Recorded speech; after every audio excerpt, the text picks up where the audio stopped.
کہ جب زوجہ سے ہم مستری کرو تو نیت اولاد کی ہونی چاہیے تاکہ وہ اولاد دنیا میں بھی اور آخرت میں بھی تمہارے لیے ذخیرہ بن جائے. تو یہ نسل بڑھانے کی بہت زبردست ترغیب ہے اس آیت میں. اور اس آیت میں اللہ نے عورت کا کہ بہت ساری ذمہ داریوں میں سے ایک بڑی ذمہ داری کا بھی بیان بتا دیا کہ عورت کو اللہ نے بنایا ہے. جو مرد اور عورت کا جو فرق رکھا ہے نا, اس فرق کی بڑی وجہ یہی ہے کہ مرد کے اسپرم کو اللہ نے بیج کے طور پہ پیدا کیا ہے اور عورت کو اللہ نے زمین کے طور پہ. تو بیج اور زمین کے ملاپ کا بنیادی مقصد ہی نسل بڑھانا, پیداوار بڑھانا ہوتا ہے, نہ یہ کہ نسل روکنا.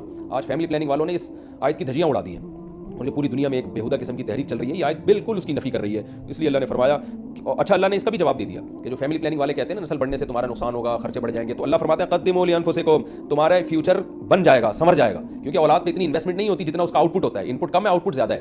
انویسٹمنٹ کم ہے, اس کے جو پروفٹ ہے وہ زیادہ ہے, دنیا میں بھی اور آخرت میں بھی. تو اللہ نے فرمایا اپنے نفس کے لیے, فیوچر کے لیے انتظام کرو, بڑھاپے کے لیے انتظام کرو. تمہارے بیٹے ہوں گے, بیٹیاں ہوں گی, پوتے ہوں گے, نواسے ہوں گے, بہویں ہوں گی. یہ دنیا کا مستقبل اور آخرت کا مستقبل کیا ہے. جو عبداللہ بن عمر رضی اللہ تعالیٰ عنہ نے جب نکاح کا ارادہ تر کیا تو آپ کی جو ہمشیرہ تھی حضرت حفصہ, انہوں نے فرمایا کہ نکاح کرو, تمہاری اولاد ہوگی, دنیا سے جاؤ گے تو تمہارے لیے دعائیں مانگے گی.